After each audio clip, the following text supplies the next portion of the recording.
મિત્રો, આપણે બધા જાણીએ છીએ કે આ સંસારમાં કોઈ પણ સ્થાયી નથી. ફક્ત આપણા કર્મ જ છે જે આપણી સાથે રહે છે અને આપણા ભાગ્યનું નિર્માણ કરે છે. જો આપણા કર્મ શુભ છે તો તેના ફળ પણ આનંદ અને સુખ આપશે.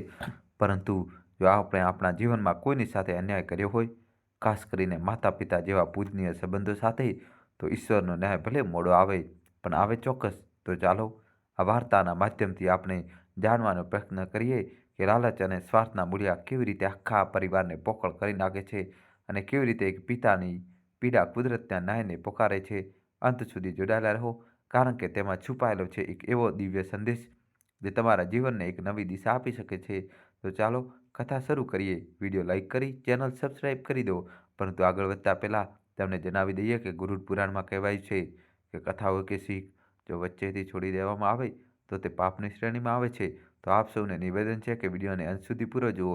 અને જો તમે એક સનાતની છો તો વિડીયોને લાઈક કરીને ચેનલને સબસ્ક્રાઈબ જરૂર કરી લો. તો ચાલો કથા શરૂ કરીએ. સુનિલ ઠાકુરનું ઘર સુનિલ ઠાકુરનું ઘર જૂની યાદોથી ભરાયેલું હતું. ઉત્તર પ્રદેશના એક નાના શહેરમાં આવેલું આ ઘર, જેમાં તેઓ પોતાની પત્ની માધવી સાથે દાયકાઓ સુધી હસી ખુશી રહી ચૂક્યા હતા, હવે તે એકદમ સૂનું લાગવા લાગ્યું હતું. આ જ તે ઘર હતું જ્યાં સુનિલે પોતાની ચારેય દીકરીઓનું બાળપણ જોયું હતું. આ જ ઘરમાં તેઓ તેમની સાથે રમતા હસતા અને જીવનની દરેક ખુશીનો આનંદ લેતા હતા. સુનિલ ઠાકુર સેનામાંથી રિટાયર થયા હતા.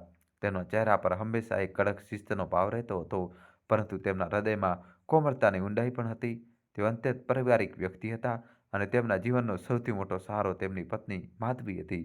માધવી માત્ર તેમની પત્ની જ નહોતી, પરંતુ તેમની સાચી મિત્ર, માર્ગદર્શક અને સૌથી મોટું બળ પણ હતી. સુનિલ અને માધવીની 4 દીકરીઓ હતી: આસીમા, નેહા, પ્રિયંકા અને નિહારિકા. ચારેય દીકરીઓ પોતપોતાના જીવનમાં વ્યસ્ત હતી. લગ્ન પછી તેઓ અલગ અલગ શહેરોમાં જતી રહી હતી. સુનિલ અને માધવીએ તેને હંમેશા પોતાના નસીબ માનીને સ્વીકાર્યું. સુનિલ અવારનવાર પોતાના ઘરના નાના બગીચામાં બેસીને માધવી સાથે વિતાવેલી પળોને યાદ કરતા હતા. બગીચામાં લાગેલા આંબા અને જામફળના વૃક્ષો તેમણે જ વાવ્યા હતા. માધવી આ વૃક્ષોની છાયામાં કલાકો સુધી બેસતી હતી. ક્યારેક પુસ્તક વાંચતા તો ક્યારેક સુનિલ સાથે ચાની ચૂસકી લેતા. એક દિવસ સુનિલ તે જ વૃક્ષો પાસે બેસીને ધીમા અવાજે બોલી રહ્યા હતા, યાદ છે માધવી, જ્યારે તે કહ્યું હતું કે આ વૃક્ષો આપણી દીકરીઓની જેમ છે, જેટલા મોટા થશે તેટલા જ છાયા આપશે. તેમની આંખોમાં ભેજ હતો, કારણ કે માધવી હવે તેમની પાસે નહોતી. માધવીનું નિધન અચાનક થયું હતું.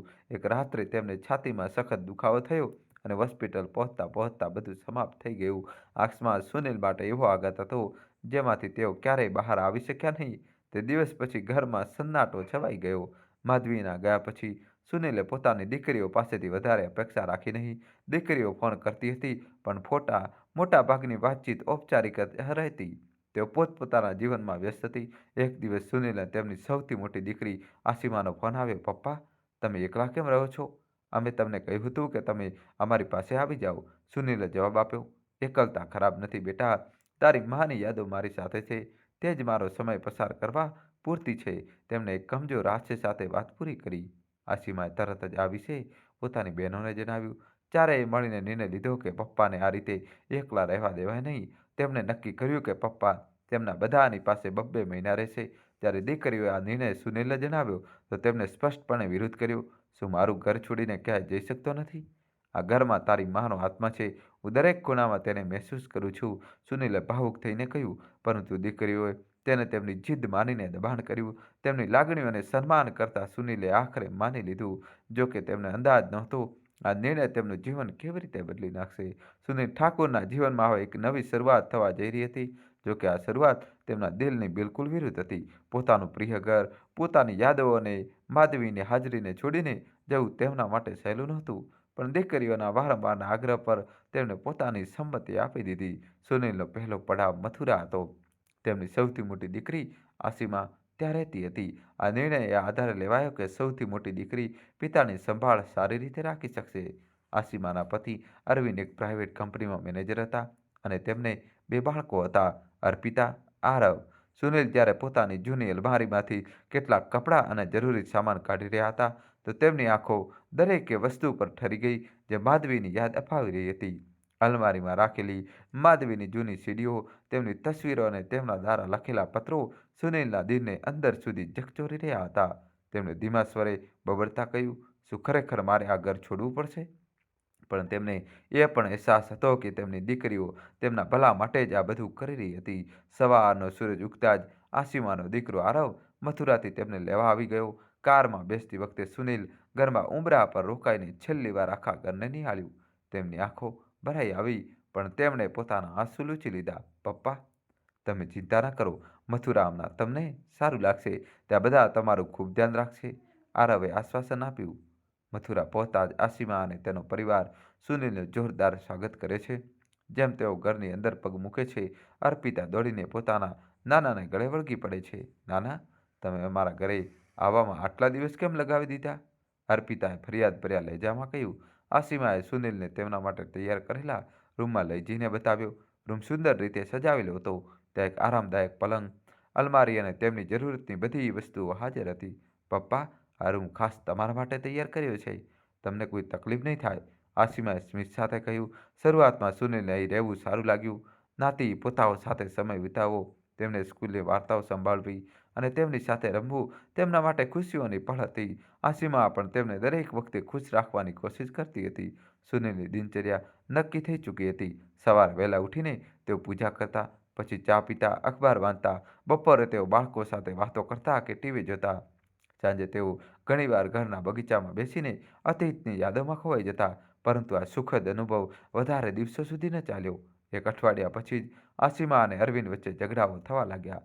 ઘણીવાર પૈસાને લઈને બહેસ થતી અને ક્યારેક ક્યારેક આ બહેસ સુનિલના રૂમ સુધી પહોંચી જતી. એક સાંજે જ્યારે સુનિલ પૂજા કરી રહ્યા હતા, અરવિંદે આસીમાને કહ્યું, તારા પપ્પા અહીં કેટલા દિવસ રહેશે? જો અમારા ખર્ચા વધી ગયા છે, વીજળીનું બિલ, રાશન અને ઉપરથી તેમના ડૉક્ટરની દવાઓ પણ. આસીમાએ ગુસ્સામાં જવાબ આપ્યો. તો શું કરું? તેમને એકલા છોડી દઉં? સુનિલે આ વાતો સાંભળી લીધી. તેમનું દિલ દુભાયું, પણ તેમણે કંઈ કહ્યું નહીં. બીજા દિવસે આસીમાએ ધીમે ધીમે સુનિલ સાથે વાત છેડી. પપ્પા, તમારી સાથે એક વાત કરવી હતી. અરવિંદ કહી રહ્યા છે કે તમારા માટે જે દવાઓ આવી રહી છે તેનો ખર્ચો થોડો વધારે થઈ રહ્યો છે. તમે જો થોડી મદદ કરી શકો તો. સુનિલ સમજી ગયા કે વાત હવે પૈસા પર આવી ચૂકી છે. તેમણે કોઈ બહેસ કર્યા વગર પોતાની પેન્શનનો એક ભાગ તેમને આપી દીધો. બેટા, પૈસાની ચિંતા ન કર. જેટલું થઈ શકશે હું મદદ કરીશ, તેમણે કહ્યું. સમય વીતવા લાગ્યો, પણ સુનિલને હવે લાગવા માંડ્યું કે તેઓ અહીં એક અતિથિથી વધારે કંઈ નથી. આસીમાએ જે શરૂઆતનો પ્રેમ અને પોતાપણું દેખાડ્યું હતું, તે ધીમે ધીમે ગાયબ થઈ ગયું હતું. અરવિંદ હવે તેમની સાથે બરાબર વાત પણ નહોતો કરતો અને બાળકો પણ પોતાના સ્કૂલ અને મિત્રોમાં વ્યસ્ત થઈ ગયા હતા. દોસ્તો, કહાની છેલ્લા સુધી જોજો અને ચેનલ સબસ્ક્રાઈબ કરી દો. સુનિલનો મોટાભાગનો સમય એકલા જ પસાર થવા લાગ્યો. તેમની આદત હતી કે તેઓ પોતાના રૂમમાં બેસીને માધવીની તસવીરને નિહાળતા અને તેની સાથે વાતો કરતા. માધવી, શું ખરેખર હું બોજ બની ગયો છું? શું હું ખોટો હતો જ્યારે મેં વિચાર્યું હતું કે મારા પોતાના બાળકો મારો સહારો બનશે? એક દિવસ અરવિંદે આસીમાને કહ્યું, તારા પપ્પાનો રૂમ સૌથી મોટો છે. જો તેને ભાડે આપી દેવામાં આવે તો આપણને દર મહિને સારા એવા પૈસા મળી જશે. તેમને કહો કે તેઓ નાના રૂમમાં શિફ્ટ થઈ જાય. આસીમાએ જ્યારે આ વાત સુનિલને કહી તો તેમનું દિલ તૂટી ગયું.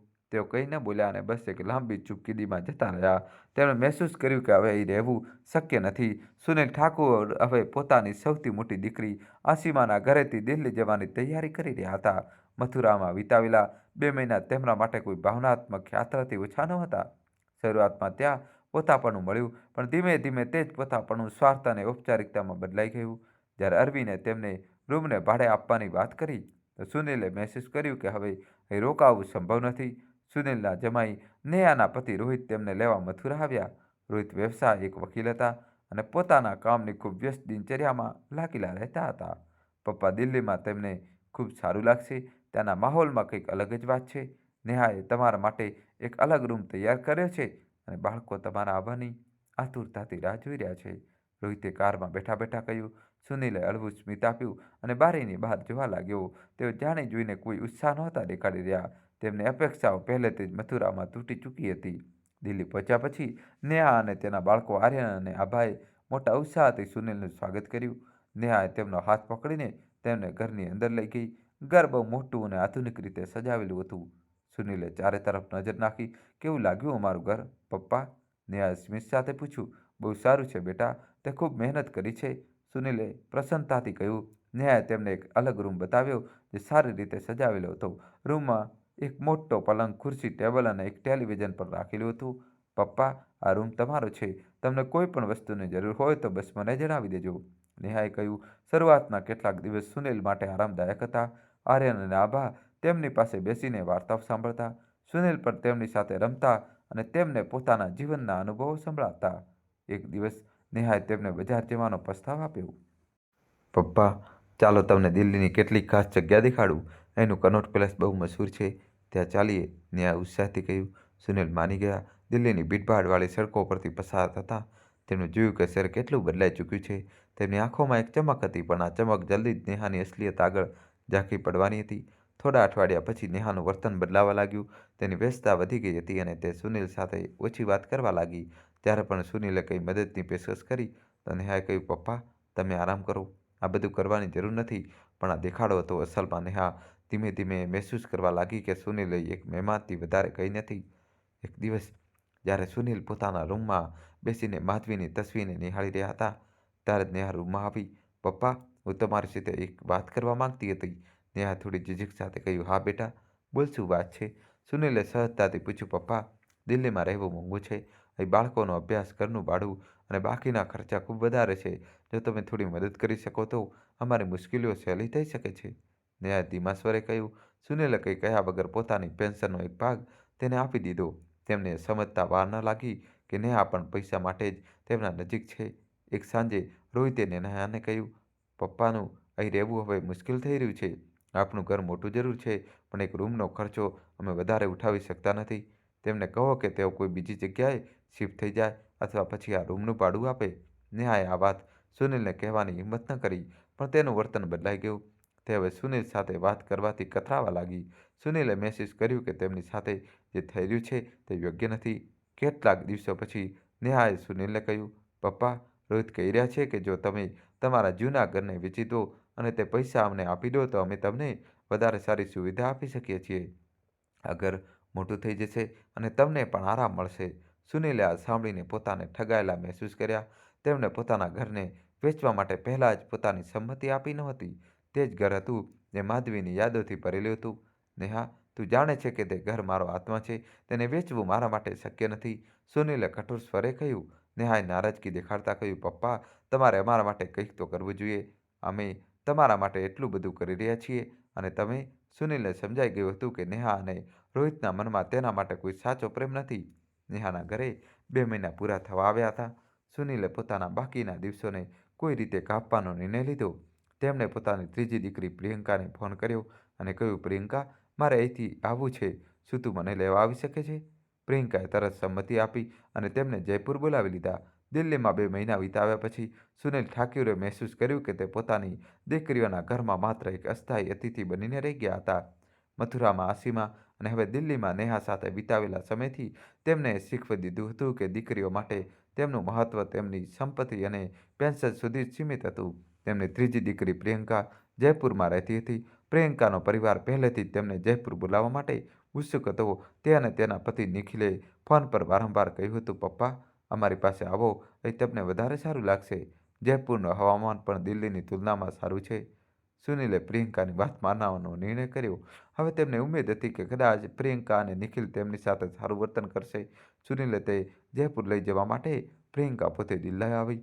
તે એક મોટા અને મોંઘા ગાડીમાં આવી હતી. તેને આવતા જ ગળે લગાવતા કહ્યું, પપ્પા, હવે તમે અમારી પાસે રહેશો. તમારા માટે બધું જ તૈયાર છે. સુનિલને થોડું સુકૂન મળ્યું. તેમણે વિચાર્યું કે કદાચ જયપુરમાં તેમને પરિવારનો પ્રેમ અને પોતાનાપણું મળશે. રસ્તા પર પ્રિયંકાએ પોતાના ઘર અને જયપુર વિશે વાતો કરી. પપ્પા, જયપુર એક ખૂબસૂરત જગ્યા છે. અહીંના કિલ્લા અને બજાર ખૂબ પ્રસિદ્ધ છે. તમને અહીં દરેક પળ સારી લાગશે, પ્રિયંકાએ ઉત્સાહથી કહ્યું. જયપુર પહોંચતા જ સુનિલને પ્રિયંકાના ઘરનો ભવ્ય નજારો જોવા મળ્યો. 3 માળનું મોટું ઘર, દરેક જગ્યાએ મોંઘા સુશોભનની વસ્તુઓ અને આલીશાન ફર્નિચર. આ બધું જોઈને સુનિલ હેરાન હતા. પપ્પા, આ ઘર તમને કેવું લાગ્યું? પ્રિયંકાએ સ્મિત સાથે પૂછ્યું. બહુ સુંદર છે બેટા, તે ખૂબ મહેનત કરી છે, સુનિલે ઈમાનદારીથી કહ્યું. પ્રિયંકાએ તેમને તેમના રૂમમાં લઈ ગઈ. આ રૂમ પણ આરામદાયક અને સુંદર હતો, પણ સુનિલના મનમાં એક સવાલ ઉઠી રહ્યો હતો. આટલું મોટું ઘર અને આટલો મોંઘો સામાન? આખરે પ્રિયંકા અને નિખિલની આવક આટલી વધારે કેવી રીતે હોઈ શકે? શરૂઆતના કેટલાક દિવસ ખૂબ સારા હતા. પ્રિયંકા દરેક વખતે તેમની સાથે રહેતી. તે તેમને જયપુરના દર્શનીય સ્થળો પર લઈ જતી. આનંદ, પ્રિયંકાનો 12 વર્ષનો દીકરો પોતાના નાના સાથે ધૂળ મળી ગયો હતો. તે દરેક વખતે તેમની સાથે રહેવા માંગતો હતો. નાના, શું તમે મને જૂના દિવસોની વાર્તાઓ સંભળાવશો? જેમ તમે મમ્મીને જણાવ્યું હતું કે તમે સેનામાં હતા? આનંદે ઉત્સુકતાથી પૂછ્યું. સુનિલે સ્મિત સાથે કહ્યું, જરૂર બેટા, તને તો હું ઘણા કિસ્સા સંભળાવીશ. તેમની વાતો સાંભળીને પ્રિયંકા પણ સ્મિત આપી રહી હતી. પપ્પા, તમારા કિસ્સા તો હું પણ સાંભળવા માંગુ છું. તમે ખરેખર અમારા હીરો છો. સુનિલનું દિલ પીગળી ગયું. તેમણે વિચાર્યું કે કદાચ પ્રિયંકા ખરેખર તેમને સાચા દિલથી પોતાના ઘરે બોલાવવા માંગતી હશે. પરંતુ જેમ જેમ દિવસો વીતવા લાગ્યા, પ્રિયંકા અને નિખિલનો અસલી સ્વભાવ સામે આવવા લાગ્યો. એક દિવસ જ્યારે સુનિલ બગીચામાં બેઠા હતા, તેમણે પ્રિયંકા અને નિખિલને જોર જોરથી બહેસ કરતા સાંભળ્યા. આટલા ખર્ચા વચ્ચે પપ્પાને અહીં રાખવા મુશ્કેલ થઈ રહ્યા છે. ઉપરથી તેમના માટે જે અમે અલગ રૂમ સજાવ્યો, તેમાં અમારો કેટલો પૈસો ખર્ચ થયો. નિખિલ, આપણે પપ્પાથી તેમના બેંક એકાઉન્ટ અને પેન્શન વિશે વાત કરવી જોઈએ, પ્રિયંકાએ કહ્યું. સુનિલે આ બધું સાંભળ્યું પણ કહીને બોલ્યા. તેમના દિલમાં એકવાર ફરી એ જ દર્દ ઊભું થયું જેમ મથુરા અને દિલ્હીમાં થયું હતું. કેટલાક દિવસો પછી પ્રિયંકાએ સીધું સુનિલ સાથે વાત કરી. પપ્પા, શું તમે વિચાર્યું છે કે તમે તમારી જૂની જમીનનું શું કરશો? જો તમે તેને વેચી દો તો અમે તે પૈસાથી તમારા માટે એક નાનું ઘર ખરીદી શકીએ છીએ.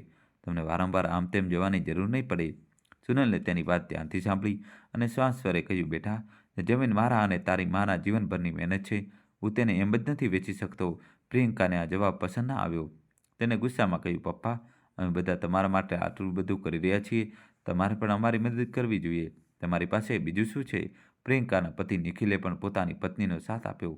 પપ્પા, તમારે અમને સપોર્ટ કરવો જોઈએ. આ ઘરનો ખર્ચ અને તમારા ઈલાજનો ખર્ચો વધતો જઈ રહ્યો છે. આ બધું સંભાળવું મુશ્કેલ થઈ રહ્યું છે. સુનિલે લાંબો શ્વાસ લીધો. તેમને હવે સાફ સમજાઈ ગયું હતું કે પ્રિયંકા અને નિખિલનો પ્રેમ ફક્ત દેખાડો હતો. એક દિવસ પ્રિયંકાએ સુનિલ સામે તેની પેન્શન અને બેંક બેલેન્સનો પૂરો હિસાબ રાખવાની વાત કરી. તેને એ તર્ક આપ્યો કે તે આ બધું એટલે કરી રહી છે જેથી સુનિલના ભવિષ્યની સંભાળ બરાબર થઈ શકે. પપ્પા, હું તમારી જવાબદારી ઉઠાવવા માંગુ છું, પણ આના માટે મને તમારા ફાઇનાન્સની જાણકારી જોઈએ, તેને કહ્યું. સુનિલે મહેસૂસ કર્યું કે હવે તેમની દીકરીઓ તેમને એક ઇન્સાન નહીં પણ ચાલતી ફરતી સંપત્તિ માની રહી છે. જયપુરમાં વિતાવેલા 2 મહિના તેમના માટે ખૂબ તકલીફદાયક થઈ ગયા. તેમણે મહેસૂસ કર્યું કે તેમની દરેક દીકરી ફક્ત તેમના પૈસા અને સંપત્તિ માટે તેમના નજીક આવવા માંગતી હતી. સુનિલે પ્રિયંકાને કહ્યું, બેટા, હવે મારે મારી સૌથી નાની દીકરી નિહારિકા પાસે જવું છે. તેને મને બોલાવે છે.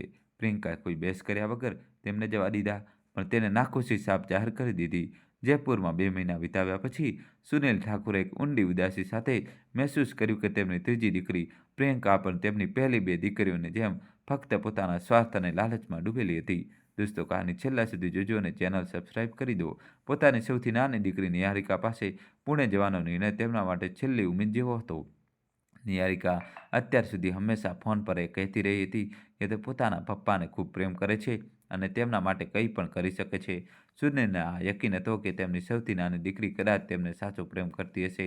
જ્યારે પ્રિયંકાને ખબર પડી કે સુનિલ હવે નિહારિકા પાસે પુણે જવાના છે, તો તેને એ દેખાડવાની કોશિશ કરી કે તે આ વાતથી ખુશ છે. પપ્પા, નિહારિકા તો હંમેશાથી તમારી ફેવરેટ રહી છે. મને વિશ્વાસ છે કે તે તમારી દેખભાળ અમારા બધા કરતાં બહેતર કરશે. તેનું ઘર પણ બહુ મોટું છે અને તેની જિંદગીમાં વધારે જવાબદારીઓ નથી, પ્રિયંકાએ સ્મિત સાથે કહ્યું. સુનિલે પ્રિયંકાની વાતોમાં છુપાયેલો વ્યંગ સમજી લીધો, પણ તેમને ચૂપ રહેવાનું જ સારું સમજ્યું. પુણે સુધીનો સફર લાંબો હતો, પણ નિહારિકાએ સુનિશ્ચિત કર્યું કે તેમના પપ્પાને કોઈ પરેશાની ન થાય. તેને ફ્લાઇટની ટિકિટ બુક કરી અને પોતાના પતિ રાહુલ સાથે એરપોર્ટ પર તેમને લેવા આવી.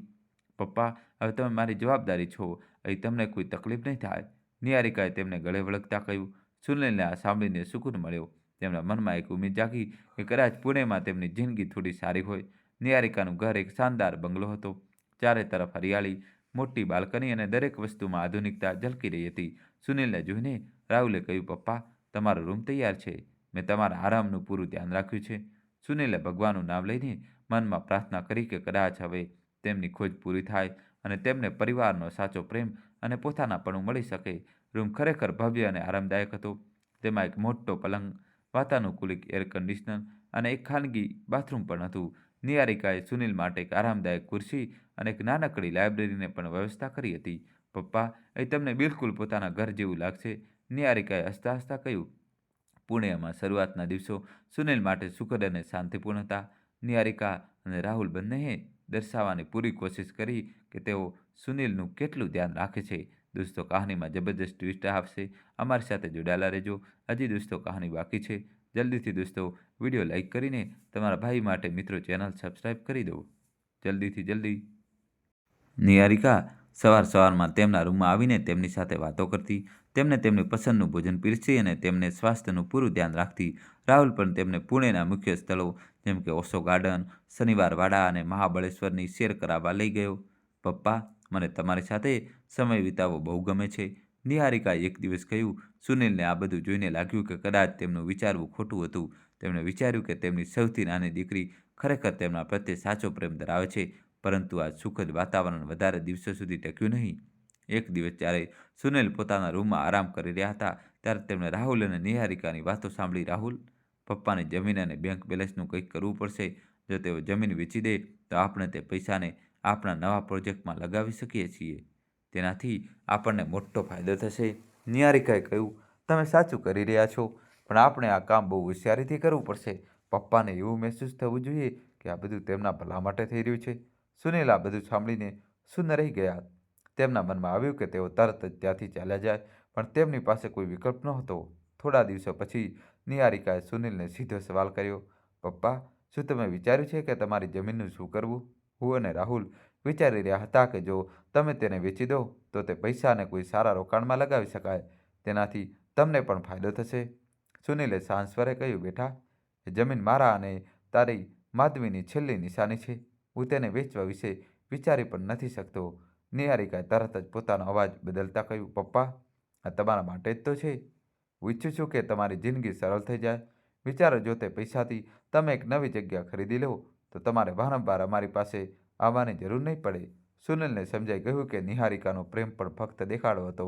રાહુલે આ મુદ્દાને વધુ આગળ વધારવા માટે એક ચાલ ચાલી. તેને સુનિલના નામે એક વકીલ સાથે મુલાકાત કરી અને તેમની સંપત્તિના દસ્તાવેજો તૈયાર કરવાની કોશિશ કરી. પપ્પા, તમે બસ આ કાગળ પર સાઇન કરી દો. આ ફક્ત તમારી જમીનના મૂલ્યાંકન વેલ્યુએશન માટે છે.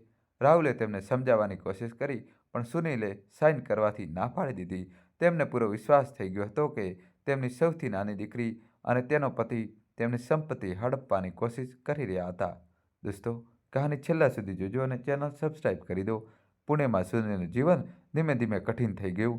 નિહારિકા અને રાહુલે તેમની સાથે વાત કરવાનું ઓછું કરી દીધું, એ સુધી કે તેમના ખાવા પીવાનું પણ ધ્યાન ઠીકથી રખાયું નહીં. સુનિલ પોતાના રૂમમાં બેઠા બેઠા માધવીની તસવીર જોતા અને વિચારતા, માધવી, કાશ તું આજે મારી સાથે હોત. આ બધું સહન કરવું કેટલું કઠિન છે. સુનિલે આખરે નિર્ણય કર્યો કે હવે તેઓ પોતાની દીકરીઓ પર નિર્ભર નહીં રહે. તેમણે પુણેમાં એક વૃદ્ધાશ્રમ વિશે માહિતી લીધી અને ત્યાં જવાનું મન બનાવી લીધું.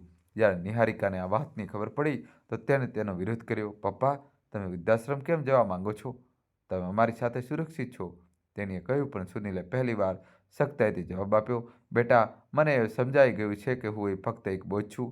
હું હવે મારું બાકીનું જીવન શાંતિ અને ભક્તિમાં વિતાવવા માંગુ છું. પુણેમાં નિહારિકા આ ઘરમાં વિતાવેલા 2 મહિના સુનિલા ઠાકુરના જીવનના સૌથી કઠિન સમયમાંના એક હતા. પહેલાં તેમણે વિચાર્યું હતું કે તેમની સૌથી નાની દીકરી કદાચ તેમના પ્રત્યે સાચો પ્રેમ ધરાવે છે, પણ જેમ જેમ સમય વીત્યો તેમને એ સમજાઈ ગયું કે નિહારિકા પણ તેમની અન્ય દીકરીઓની જેમ જ સ્વાર્થથી ભરેલી હતી. સુનિલે ભગવાનનું નામ લઈને પોતાને ઈશ્વરના ભરોસે છોડી દીધા. તેમણે મનોમન પ્રાર્થના કરી, હે પ્રભુ, મને શક્તિ આપજે કે હું મારા બચેલા જીવનને શાંતિ અને ભક્તિમાં સમર્પિત કરી શકું. નિહારિકાના ઘરમાં સુનિલ માટે છેલ્લા કેટલાક દિવસો અત્યંત કઠિન અને તણાવપૂર્ણ હતા. તેમણે પોતાને પોતાના રૂમ સુધી સીમિત કરી દીધા હતા. રાહુલે અને નિહારિકાએ તેમની સાથે વાત કરવાનું લગભગ બંધ કરી દીધું હતું. સુનિલે પણ એક પ્રસિદ્ધ વૃદ્ધાશ્રમ વિશે સાંભળ્યું હતું. એક દિવસ તેમણે નિહારિકાને કહ્યું, બેટા, મેં નિર્ણય કરી લીધો છે કે હવે હું વૃદ્ધાશ્રમમાં રહેવા માંગુ છું. આ તમારા માટે પણ યોગ્ય હશે અને મારા માટે પણ. નિહારિકાએ તેના પર ખોટો વિરોધ દર્શાવતા કહ્યું, પપ્પા, તમે આવું કેમ કહી રહ્યા છો? તમે અહીં તમારી સાથે સુરક્ષિત છો. અમે તમારી દેખભાળ કરી રહ્યા છીએ. સુનિલે ઠંડા સ્વરે જવાબ આપ્યો, દેખભાળ અને બોજ વચ્ચેનો ફરક હું સમજી શકું છું. મને હવે શાંતિ જોઈએ છે અને હું તે વૃદ્ધાશ્રમ જ મેળવવા માંગુ છું. સુનિલે પોતાની જરૂરી વસ્તુઓ પેક કરી. નિહારિકા અને રાહુલે તેમને વૃદ્ધાશ્રમ છોડવાનું નાટક કરતા કારમાં બેસાડ્યા. જ્યારે તેઓ વૃદ્ધાશ્રમ પહોંચ્યા તો તેમનું સ્વાગત એક શાંત માહોલ અને હસતા કર્મચારીઓએ કર્યું. ત્યાં રહેતા વડીલોના ચહેરા પર એક અજીબ સંતોષ ઝલકતો હતો. પપ્પા, તમે અહીં ખુશ રહેશો? જો તમને કંઈક જોઈતું હોય તો અમને જરૂર જણાવજો. નિહારિકાએ ઔપચારિકતા બતાવતા કહ્યું. સુનિલે ધીમેથી કહ્યું, અહીં આવીને હું એકવાર ફરી જીવવાની કોશિશ કરીશ. તમે ચિંતા ન કરો. વૃદ્ધાશ્રમમાં રહેવાની શરૂઆત સુનિલ માટે નવી હતી. સવારે વહેલા ઉઠીને તેઓ પરિસરના બગીચામાં ટહેલવા જતા ત્યાં તેમની મુલાકાત અરુણ ચતુર્વેદી નામના એક વ્યક્તિ સાથે થઈ, જે એક રિટાયર્ડ ઓફિસર હતા. સુનિલ ઠાકુર, હું સેનામાંથી રિટાયર્ડ છું, સુનિલે જવાબ આપ્યો. ધીમે ધીમે સુનિલ અને અરુણ વચ્ચે દોસ્તી થઈ ગઈ. તેઓ બગીચામાં બેસીને પોતાના જીવનના અનુભવો વહેતા. વૃદ્ધાશ્રમમાં કેટલાક લોકો સુનિલના બહુ નજીક આવી ગયા. એક મહિલા સુમિત્રા દેવી, જે પોતાના દીકરા અને વહુના ખરાબ વ્યવહારના કારણે અહીં રહેવા લાગી હતી, તેમણે સુનિલને કહ્યું, ઠાકુર સાહેબ, પરિવાર એ છે જે તમારી સાથે ઊભો રહે. લોહીનો સંબંધ જ બધું નથી જોતો. સુનિલને આ વાત ગહન લાગી. એક દિવસ વૃદ્ધાશ્રમની લાઇબ્રેરીમાં બેઠા બેઠા સુનિલે પોતાના જૂના ઘરની યાદોને ડાયરીમાં લખવાનું શરૂ કર્યું.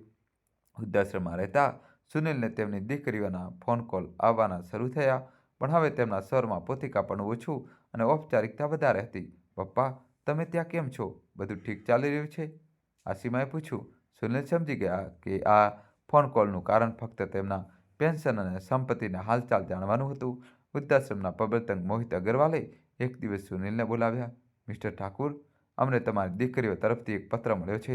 તેઓ ઈચ્છે છે કે તમારી પેન્શન તેમના એકાઉન્ટમાં ટ્રાન્સફર થઈ જાય છે.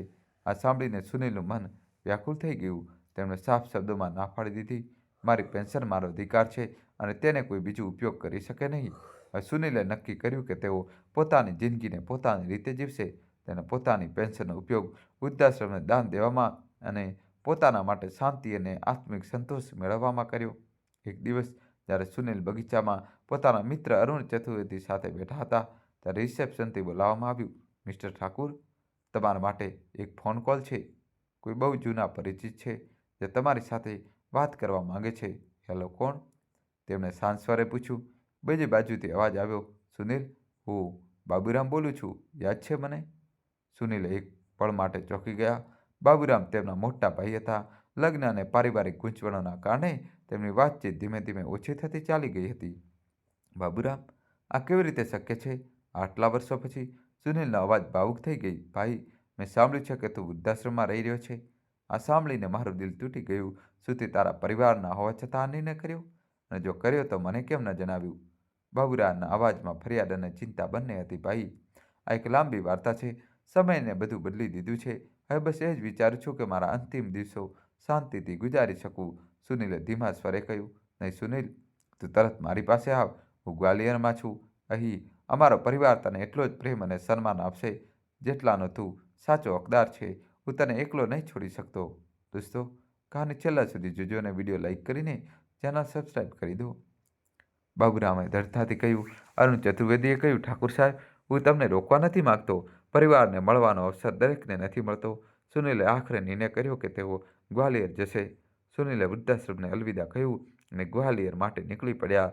જ્યારે ટ્રેન ગ્વાલિયર સ્ટેશન પર રોકાઈ તો સુનિલે જોયું કે બાબુરામ પોતાના પૂરા પરિવાર સાથે તેમની રાહ જોઈ રહ્યા હતા. બાબુરામે તેમને જોતા જ ગળે લગાવી લીધા. સુનિલ, આટલા વર્ષો પછી તને જોઈ રહ્યો છું. મને વિશ્વાસ નથી થઈ રહ્યો. બાબુરામની આંખોમાં આંસુ હતા. બાબુરામનો પરિવાર પણ તેમને મળવા માટે ઉત્સુક હતો. તેમની પત્ની આશાદેવી, તેમના દીકરા ચંદ્રભાન અને અતુલ અને તેમની વહુઓ સુમન અને સુનીતા, બધાએ તેમનું ગરમજોશીથી સ્વાગત કર્યું. ઘરના નાના બાળકો સુનિલને દાદાજી કહીને તેમને ચારેય બાજુ ફરવા લાગ્યા. બાબુરામનું ઘર એટલું મોટું અને આધુનિક નહોતું જેટલા સુનિલની દીકરીઓના ઘર હતા, પણ તે ઘરમાં એક અલગ જ આત્મીયતા હતી. દરેક જણ પોતાની રીતે સુનિલને ખુશ રાખવાની કોશિશ કરી રહ્યું હતું. ભાઈ, તારા માટે અમે સૌથી સારો રૂમ તૈયાર કર્યો છે. ત્યાં તને કોઈ તકલીફ નહીં થાય અને જો કોઈ વાત હોય તો મને તરત જણાવજે, બાબુરામે કહ્યું. સુનિલે રૂમમાં જતાં જ મહેસૂસ કર્યું કે આ ઘર બાકી જગ્યાઓથી અલગ છે. કોઈએ તેમની સાથે પૈસાની વાત ન કરી, ન તો કોઈએ તેમને બોજ સમજ્યા. ગ્વાલિયરમાં સુનિલનું જીવન ધીમે ધીમે સુધરવા લાગ્યું. ઘરના નાના બાળકો તેમની સાથે રમતા, વહુઓ તેમના માટે ચા અને ભોજન બનાવતી અને બાબુરામના દીકરા તેમની પાસે બેસીને વાર્તાઓ સાંભળતા.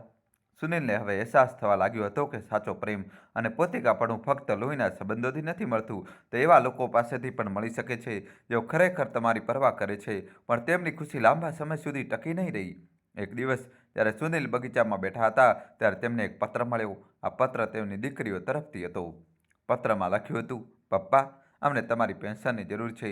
કૃપા કરીને તેને અમારા એકાઉન્ટમાં ટ્રાન્સફર કરી દો. તમે જે પણ નિર્ણય લીધો તે ખોટો હતો. અમે તમારા પોતાના છીએ અને તમારો પૈસો અમારા માટે જ છે. સુનિલે પત્ર માનતા જ ઘેરી શ્વાસ લીધો. હવે તેમને સમજાઈ ગયું હતું કે તેમની દીકરીઓ ક્યારેય નહીં બદલાય.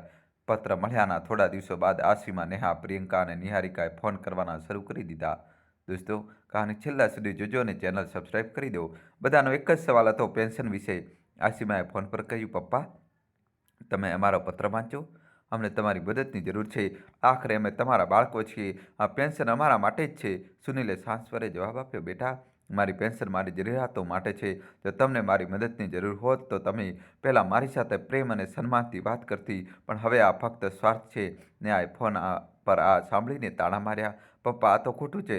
તમે હંમેશા કહ્યું કે તમે તમારા બાળકો માટે કંઈ પણ કરી શકો છો. હવે જ્યારે અમને જરૂર છે તો તમે ના પાડી રહ્યા છો. શું આ સાચું છે? સુનિલે આ વખતે વધુ શક્તિથી જવાબ આપ્યો, નેહા, મેં મારી જિંદગી તમારા માટે લગાવી દીધી. હવે હું મારા માટે જીવવા માંગુ છું. દીકરીઓએ હવે ગ્વાલિયરમાં બાબુરામના ઘરે આવીને તેમની સાથે વાત કરવાની યોજના બનાવી. એક દિવસ આસીમા, નેહા, પ્રિયંકા અને નિહારિકા ગ્વાલિયર પહોંચી. પપ્પા, અમને તમારી સાથે વાત કરવી છે, આસીમાએ ગંભીર સ્વરે કહ્યું. નેહાએ ગુસ્સામાં કહ્યું, પપ્પા, તમે અમારી વાત કેમ નથી સાંભળી રહ્યા? તમારી પેન્શનનો શું ફાયદો જો તમે તેને તમારા પરિવાર માટે ઉપયોગ ન કરી શકો? આ વખતે સુનિલે પોતાના ગુસ્સાને દબાવવાને બદલે સ્પષ્ટ રૂપે જવાબ આપ્યો, તમે લોકો મારો પરિવાર છો. પરિવાર એ હોય છે જે પ્રેમ અને સન્માન આપે, ન કે તે જે ફક્ત ધન પાછળ ભાગે. હવે હું તમારી સાથે કોઈ સમાધાન નથી કરી શકતો. પ્રિયંકાએ તર્ક દેવાની કોશિશ કરી, પણ સુનિલે કહ્યું, મારા માટે સૌથી સારો ઇંતજામ એ છે કે હું જ્યાં છું ત્યાં જ રહું. મારી પેન્શન મારી છે. હવે તમે બધા લોકો આ વિશે મારી સાથે કોઈ વાત ન કરતા. અત્યાર સુધી શાંત બાબુરામ આ તકરારને જોતા બોલ્યા, તમે લોકો અહીં કેમ આવ્યા છો? જો તમને તમારા પિતાની ચિંતા હોય તો તમે તેમને વૃદ્ધાશ્રમ જવા માટે મજબૂર ન કરત. આ ઘર તેમનું છે. તમે બધા અહીં ફક્ત પોતાના ફાયદા માટે આવ્યા છો. હવે જો તમને વધુ વાત કરવી હોય તો તેને ક્યાંક બીજે જરૂરીને કરો. બાબુરામના કઠોર શબ્દોએ દીકરીઓને ચૂપ કરાવી દીધી. તેઓ નિરાશ થઈને પાછી ફરી, પણ જતાં જતાં તેમણે સુનિલને ચેતવણી આપી કે તેઓ આ મુદ્દાને અહીં જ ખતમ નહીં કરે. દીકરીઓની આ હરકતોએ સુનિલને વધુ મજબૂત બનાવી દીધો. તેમણે બાબુરામથી કહ્યું, ભાઈ, હવે હું મારી જિંદગી મારા રીતે જીવવા માંગુ છું. મારા સુકૂન સૌથી જરૂરી છે. થોડા દિવસો બાદ સુનિલને ડાકથી એક વધુ પત્ર મળ્યો. આ વખતે આ પત્ર નિહારિકાના પતિ રાહુલે મોકલ્યો હતો. પત્રમાં લખ્યું હતું, પપ્પા, અમે તમારી દીકરીઓ છીએ અને અમારા પર તમારો અધિકાર છે.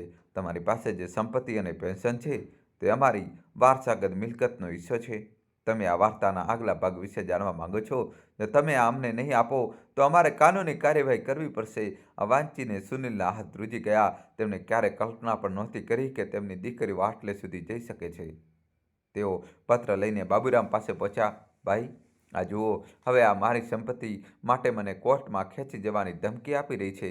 શું મેં ખરેખર તેમને આટલા મોટા સંસ્કાર આપ્યા છે? સુનિલે ભરાયેલા અવાજે કહ્યું. બાબુરામે પત્ર વાંચ્યો અને ગુસ્સામાં બોલ્યા, સુનિલ, હવે સમય આવી ગયો છે કે તું તેમને કાનૂની રીતે જવાબ આપે. આ છોકરીઓને એ સમજવાની જરૂર છે કે પિતા કોઈ બેંક નથી હોતો જે માત્ર પૈસા આપવા માટે હોય. સુનિલે શાંત મને કહ્યું, ભાઈ, હું હવે તેમને વધુ સહન કરી શકતો નથી. હવે હું મારા જીવનને માત્ર શાંતિ અને ભક્તિમાં સમર્પિત કરવા માંગુ છું. પરંતુ તેમની દીકરીઓએ હાર માનવાનું નામ ન લીધું. સુનિલે મનોમન ભગવાનનું સ્મરણ કર્યું અને કહ્યું, હે પ્રભુ, મને શક્તિ આપજે કે હું આ પરીક્ષામાં પણ ધૈર્ય અને સત્યના માર્ગે ટકી રહું. પ્રિયંકાએ એક વકીલનો સંપર્ક કર્યો અને સુનિલના જૂના ઘર અને સંપત્તિ પર દાવો કરવાની પ્રક્રિયા શરૂ કરી દીધી. દોસ્તો, કહાની છેલ્લા સુધી જોજો અને વિડીયો લાઇક કરીને ચેનલ સબસ્ક્રાઈબ કરી દો. કહાનીમાં નવો ટ્વિસ્ટ આવશે. એક દિવસ ગ્વાલિયરમાં બાબુરામના ઘરે એક નોટિસ આવી. આ કાનૂની નોટિસ હતી જેમાં લખ્યું હતું કે દીકરીઓ તેમના પિતાની સંપત્તિ પર હક જતાવવા માંગે છે. સુનિલે આ નોટિસ વાંચી અને પોતાની હિંમત એકઠી કરતાં કહ્યું, હવે હું ચૂપ નહીં રહી શકું. જો આ મારા વિરુદ્ધ કોર્ટમાં જવા માંગે છે તો હું પણ સત્ય માટે લડીશ. બાબુરામે તરત જ પોતાના જૂના મિત્ર વિજય શર્માને, જે વ્યવસાય વકીલ હતા, બોલાવ્યા. વિજય સુનિલ પાસેથી આખી વાત સાંભળી અને કહ્યું, ઠાકોર સાહેબ, ચિંતા ન કરો. કાયદો તમારી સાથે છે. તમારી પેન્શન અને તમારી સંપત્તિ પર ફક્ત તમારો જ અધિકાર છે. તમારી દીકરીઓ માત્ર લાલચમાં આ બધું કરી રહી છે. હું તેમના વિરુદ્ધ જવાબ તૈયાર કરીશ. વિજય તરત જ કાનૂની કાર્યવાહી શરૂ કરી. તેમણે દીકરીઓને એક નોટિસ મોકલી જેમાં સ્પષ્ટ લખ્યું હતું કે તેમના પિતાની સંપત્તિ પર તેમનો કોઈ અધિકાર નથી જ્યાં સુધી તે પોતે તે ના આપે. આ મુશ્કેલ સમયમાં બાબુરામે પોતાના ભાઈનો પૂરો સાથ આપ્યો. સુનિલ, તે ઘણું સહન કર્યું છે. હવે સમય આવી ગયો છે કે તું પોતાના માટે ઊભો રહે. હું તારી સાથે છું, ભલે જે થાય. સુનિલ માટે બાબુરામનું આ સમર્થન કોઈ યુવાન દાનથી ઓછું નહોતું. ત્યારે સુનિલની દીકરીઓ દ્વારા કોર્ટમાં કેસ દાખલ થવાના સમાચાર આખા પરિવારમાં ફેલાયા. ત્યારે કેટલાક જૂના સંબંધીઓ તેમને મળવા આવ્યા. આ સંબંધીઓમાં તેમની ભત્રીજી અનુપમા અને તેનો દીકરો અંકુરરાજ પણ હતા. કાકાજી, આ બધું શું થઈ રહ્યું છે? અમે સાંભળ્યું છે કે તમારી દીકરીઓ તમારી વિરુદ્ધ કોર્ટમાં ગઈ છે. અનુપમાએ દુઃખી સ્વરે કહ્યું, બેટા, આ બધું એ લાલચનું પરિણામ છે, જેને મેં ક્યારેય મારા ઘરમાં પ્રોત્સાહન નહોતું આપ્યું. પરંતુ આજની દુનિયામાં પૈસા સંબંધો કરતાં વધુ મૂલ્યવાન છે. સુનિલે ભારે મને કહ્યું. અનુપમા અને અંકુરે તેમને વચન આપ્યું કે તેઓ આ મુશ્કેલ સમયમાં તેમની સાથે રહેશે. આ દરમિયાન દીકરીઓએ એક વધુ પગલું ભર્યું. તેમણે સુનિલના જૂના ઘર પર કબજો કરવાની કોશિશ કરી. મથુરામાં આવેલું તે ઘર, જે તેમની પત્ની માધવીની યાદોથી ભરેલું હતું, હવે તેમના માટે માત્ર એક સંપત્તિનો ટુકડો બની ગયું હતું. એક દિવસ સુનિલને સમાચાર મળ્યા કે નિહારિકાએ તે ઘર ભાડે આપવા માટે કેટલાક એજન્ટો સાથે વાત કરી છે. આ સાંભળીને સુનિલનો ગુસ્સો સાતમા આસમાને પહોંચી ગયો. માધવીના સપનાનું ઘર, જ્યાં મેં મારું આખું જીવન વિતાવ્યું, હવે આ પણ તેમની લાલચનું ભેટ ચડી ગયું છે. સુનિલે દુઃખી થઈને કહ્યું. સુનિલે નક્કી કરી દીધું કે હવે તેઓ પોતાની સંપત્તિનો નિકાલ કરશે, પરંતુ પોતાની દીકરીઓને તેનો હિસ્સો નહીં આપે. તેમણે વિજય શર્માને કહ્યું, હું સંપત્તિનો એક ભાગ વૃદ્ધાશ્રમને દાન કરવા માંગુ છું અને બાકીનો બાબુરામના પરિવારના નામે કરવા માંગુ છું. મારા જીવનનો છેલ્લો સહારો આ જ પરિવાર છે. વિજયે તરત જ કાનૂની દસ્તાવેજો તૈયાર કર્યા. જ્યારે દીકરીઓને આ સમાચાર મળ્યા ત્યારે તેઓ ગુસ્સાથી તપલાઈ ઉઠી. આસીમાએ ફોન પર કહ્યું, પપ્પા, તમે આવું કેવી રીતે કરી શકો છો? અમે તમારી દીકરીઓ છીએ. તમારું બધું અમારું છે. આ અમારો હક છે. સુનિલે શાંત સ્વરે જવાબ આપ્યો, બેટા, પ્રેમથી આપવામાં આવેલી દરેક વસ્તુ હક હોય છે, પરંતુ જે જબરજસ્તીથી લેવામાં આવે તે હક નહીં. જબરજસ્તી કહેવાય છે, મેં તમને જન્મ આપ્યો, તમારું પાલન પોષણ કર્યું, પણ હવે હું મારા માટે જીવવા માંગુ છું. મેં તમારા માટે બધું કર્યું અને બદલામાં તમે મને શું આપ્યું? આ ઘટના પછી સુનિલે પોતાના જીવનનું નવું પ્રકરણ શરૂ કરવાનો નિર્ણય લીધો. તેમણે મથુરાના ઘરને વેચવાનો નિર્ણય લીધો અને તેમાંથી મળેલી રકમનો એક ભાગ બાબુરામના પરિવારને સોંપી દીધો. ગ્વાલિયરમાં હવે સુનિલનું એક નવું જીવન હતું. તેમણે અનુભવ્યું કે સાચો પ્રેમ અને સન્માન ફક્ત તે જ લોકો પાસેથી મળે છે જે નિસ્વાર્થ અને સાચા હૃદયવાળા હોય છે. ગ્વાલિયરમાં બાબુરામના પરિવાર સાથે વિતાવેલા કેટલાક મહિના સુનિલ ઠાકુર માટે સંતોષજનક અને સુકૂનભર્યા હતા. કાનૂની લડાઈ છતાં તેમણે એક નવી શરૂઆતનો સંકલ્પ લીધો. તેમના જીવનમાં બાબુરામ તેમનો પરિવાર અને વૃદ્ધાશ્રમના મિત્રોનો સહારો હતો, જેમણે તેમને હંમેશા હિંમત આપી. સુનિલે પોતાના જૂના ઘરને વેચવાનો નિર્ણય લીધો અને વિજય શર્મા પાસેથી કાનૂની દસ્તાવેજો તૈયાર કરાવ્યા. મથુરાના ઘરના વેચાણથી જે રકમ પ્રાપ્ત થઈ તેનો એક મોટો ભાગ તેમણે વૃદ્ધાશ્રમને દાન કરી દીધો અને બાકીની રકમ બાબુરામના પરિવારને સોંપી દીધી. ભાઈ, આ પૈસા તું અને તારો પરિવાર સારી રીતે વાપરી શકશે. મારા માટે તમે બધાએ જે કર્યું તેનો હું ક્યારેય બદલો ચૂકવી શકતો નથી, પણ આ મારી તરફથી એક નાનો આભાર છે. સુનિલે ભાવુક થઈને કહ્યું. બાબુરામે સુનિલને ગળે લગાવતા કહ્યું, ભાઈ, આ બધું તારા સાચા દિલનું પરિણામ છે. હવે તું ચિંતા ન કર, અમે બધા તારી સાથે છીએ. દોસ્તો, કહાની છેલ્લા સુધી જોજો અને ચેનલ સબસ્ક્રાઈબ કરી દો. જ્યારે સુનિલની દીકરીઓને ખબર પડી કે તેમણે પોતાની સંપત્તિનો મોટો હિસ્સો વૃદ્ધાશ્રમ અને બાબુરામના પરિવારને આપી દીધો છે, ત્યારે તેમણે છેલ્લી વાર તેમને મળવાનો નિર્ણય લીધો. તેઓ ગ્વાલિયર પહોંચી અને સુનિલની સામે આવીને ઊભી રહી ગઈ. પપ્પા, શું તમે ખરેખર અમને છોડીને આ બધું કરી શકો છો? અમે તમારી પોતાની દીકરીઓ છીએ. તમે અમને કેવી રીતે અવગણી શકો છો? નિહારિકાએ આંસુ ભરેલા સ્વરે કહ્યું. સુનિલે શાંતિપૂર્વક જવાબ આપ્યો, બેટા, તમે બધાએ મારી સાથે જે કર્યું તે મારી આત્માને ઈજા પહોંચનારું હતું. તમે મને ફક્ત પૈસાનું સાધન સમજ્યા, ન કે એક પિતા.